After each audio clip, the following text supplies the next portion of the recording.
নামাজ ভঙ্গ হয় তা হলো নামাজের শর্তাবলীর কোনো একটি পালিত না হলে,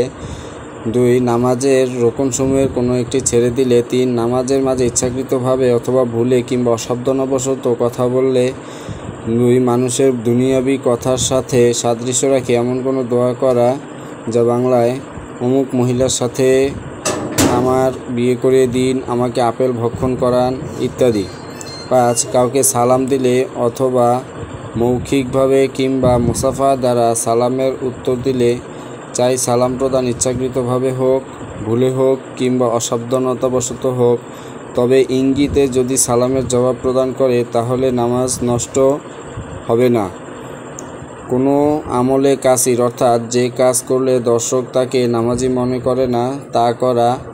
নামাজির সিনা কিবলার দিক থেকে ফিরিয়ে নিলে, তবে কারো হদসের কারণে ওযু নষ্ট হলে ওযুর জন্য বের হওয়ার সময় সিনা কিবলার থেকে সরে গেলে নামাজ নষ্ট হবে না। কোনো কিছু ভক্ষণ করলে বা পান করলে, যদিও ভক্ষণকৃত বা পানকৃত জিনিস কম হয়, নামাজির দাঁতের সাথে লেগে থাকা কোনো জিনিস ভক্ষণ করলে যদিও তা মটরশুঁটি পরিমাণ হয়,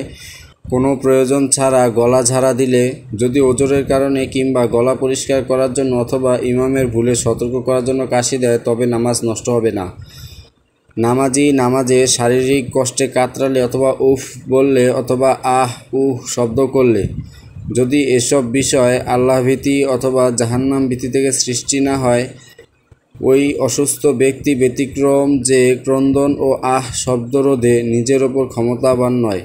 কেননা তার নামাজ ভঙ্গ হবে না। 12 নামাজি নামাজে উচ্চস্বরে কাঁদলে, যদি এ কান্না আল্লাহভীতি থেকে অথবা জান্নাতের স্মরণ থেকে অথবা জাহান্নামের স্মরণ থেকে সৃষ্টি না হয়, বরং শারীরিক ব্যথায় বা দুঃখ কষ্ট থেকে সৃষ্টি হয়। 13 নামাজের মধ্যে 1 রকন আদায় করা যায় এ পরিমাণ সময় নামাজির সতর খোলা থাকলে, নামাজির শরীরে অথবা কাপড়ে অথবা নামাজের স্থানে 1 রকন আদায় করা যায় এ পরিমাণ সময় নাপাক লেগে থাকলে, 15 পাগল হয়ে গেলে, বেহুশ হয়ে গেলে, ফজর নামাজ পড়া অবস্থায় সূর্য উদিত হয়ে গেলে, ঈদের নামাজ পড়া অবস্থায় সূর্যের ঢলে পড়া শুরু হয়ে গেলে, জুমার নামাজ পড়া অবস্থায় আসরের ওয়াক্ত শুরু হয়ে গেলে নামাজ ভঙ্গ হয়ে যায়। আবার যদি মুসল্লি তায়াম্মুমকারী হয় এবং সে পানি পায় আর পানি ব্যবহারে সক্ষম হয়,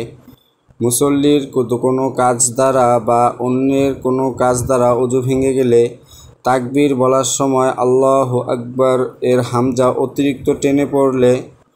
কুরআন শরীফ দেখে পাঠ করলে, কোনো রোকন নিদ্রা অবস্থায় আদায় করার পর নিদ্রা থেকে জাগ্রত হয়ে সেই রোকন পুনরায় আদায় না করলে, যখন মুসল্লি সাহেবের তরতিব অর্থাৎ যার জিম্মায় 6 ওয়াক্ত নামাজের বেশি কাজা নামাজ নেই, অর্থাৎ মুসল্লি সাহেবের তরতিব হয় এবং নামাজের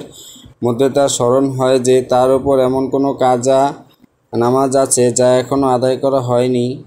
26 ইমামতির অযোগ্য ব্যক্তিকে খলিফা অর্থাৎ ইমামের হজ হলে পেছন থেকে টেনে এনে কাউকে ইমাম বানালে, নামাজি যখন তার হজের সন্দেহ হওয়ার পর মসজিদ থেকে বের হয়ে যায় অথবা মসজিদ নয় এমন স্থানে কাতার বা সূত্রা অতিক্রম করল। 28 নামাজের মধ্যে উচ্চস্বরে হাসলে,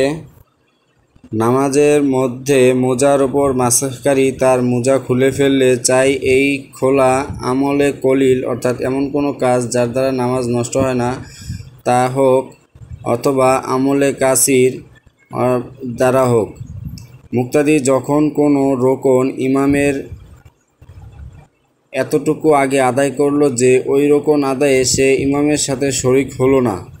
যেমন মুক্তাদি ইমামের আগে রুকু করলো এবং ইমামের রুকুতে যাওয়ার আগেই সে তার মাথা উঠিয়ে নিল, কিন্তু সে পুনরায়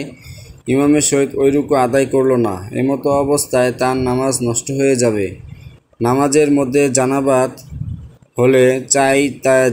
তা কোনো মহিলার দিকে তাকানোর কারণে হোক অথবা কোনো মহিলার সৌন্দর্য নিয়ে গভীরভাবে চিন্তা করার ফলে হোক অথবা স্বপ্নদোষের কারণে হোক।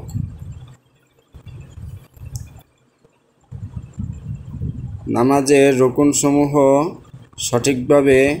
আদায় করতে হবে।